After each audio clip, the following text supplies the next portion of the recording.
Sir ఇంకోటి neat లో మంచి మార్కులు రాకపోతే ఇది పేరెంట్స్ గురించి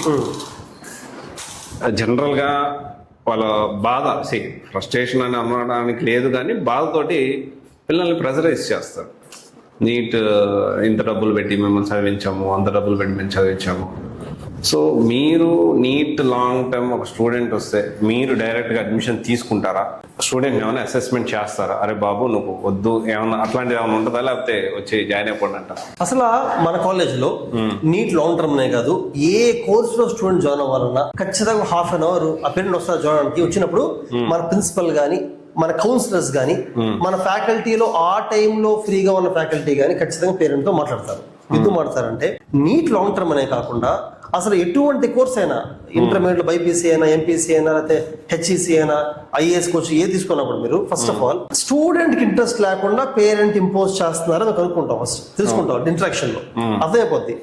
పిల్లలు అంటారు, సార్ మాకు యాక్చువల్ గా బైపీ సిస్టమ్ లేదు సార్, మాకు ఎంపీ సిస్టము, బట్ మా ఫాదర్ డాక్టర్ కాబట్టి చదవమంటున్నారు. పర్లేదు సార్ మా ఫాదర్ చదువుతూ అంటారు కదా. సో అటువంటి కౌన్సిలింగ్ చేసినప్పుడు ఆ పేరెంట్కి అర్థమైపోద్ది, ఓహో మా అబ్బాయికి ఇష్టం లేదు వీళ్ళు కనిపెట్టారని చెప్పి. అంటే మనం ఒక ఇంటరాక్షన్ డిస్కషన్ ద్వారా అబ్బాయికి ఇంట్రెస్ట్ లేదు విషయం తెలుసుకోగలగాలి. అలాగే చిన్న ఎగ్జామ్ పెడతాం, స్మాల్ ఎగ్జామ్ లో మరీ మార్క్స్ బాగా తక్కువ వస్తున్నాయి అనుకోండి, ఆ సబ్జెక్ట్స్ లేనట్టే.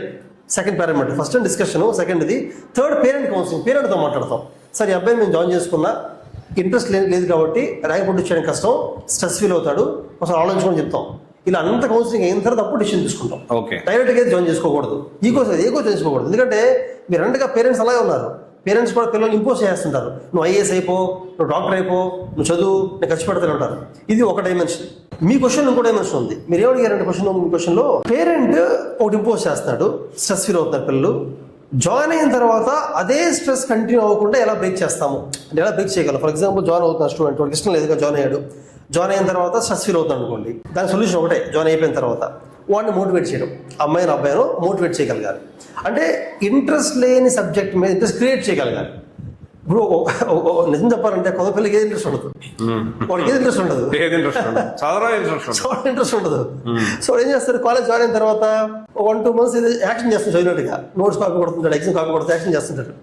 సో వాళ్ళ పేరెంట్స్ స్ట్రెస్ పెట్టడం తప్పేం కాదు. పేరెంట్స్ కూడా డబ్బులు ఖర్చు పెడుతున్నాను, నువ్వు చదవట్లేదు తిడుతుంటారు. పేరెంట్ తిట్టడంలో తప్పని అనుకోరు, ఎందుకంటే ఆ స్టూడెంట్ చదవట్లేదు, ఫోకస్ చేయట్లేదు, చాలా అంటే టైం వేస్ట్ చేస్తుంటాడు.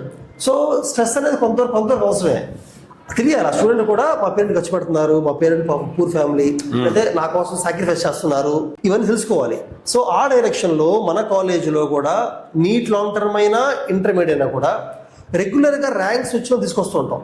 ర్యాంక్ వచ్చిన మాట్లాడతారనమాట. మాకు ర్యాంక్ వచ్చినప్పుడు ఎలా చదివాము, ఇనీషియల్గా మేము ఎలాగా డల్గా ఉండేవాళ్ళం, తర్వాత ఎలా పికప్ అయ్యాము చెప్తారు. మోటివేషన్ క్లాసెస్ తిప్పిస్తుంటాం. వి ఇన్వైట్ మోటివేషనల్ స్పీకర్స్ అనమాట.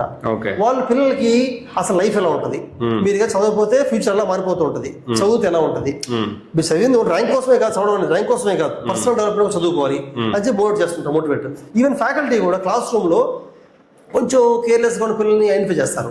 వాళ్ళు సాయంత్రం పూట పక్క పిలిచి వాళ్ళ వరకు ఫ్యాకల్టీ మోటివేట్ చేస్తారు. మోటివేషన్ అనేది మన సిస్టంలో ఇంటిగ్రేట్ చేసాం. ర్యాంకర్స్ వస్తారు, మోటివేషన్ స్పీకర్స్ వస్తారు, మన ఫ్యాకల్టీ మాట్లాడతారు, ప్రిన్సిపల్స్ మాట్లాడతారు, నేను మాట్లాడుతుంటాను. నేను దగ్గరికి వెళ్తుంటాను, అన్ని క్లాస్కి మాట్లాడుతుంటాను. నాకు I can identify students who are really careless, are not motivated, వాళ్ళతో నేను మాట్లాడతాను. I will try to motivate.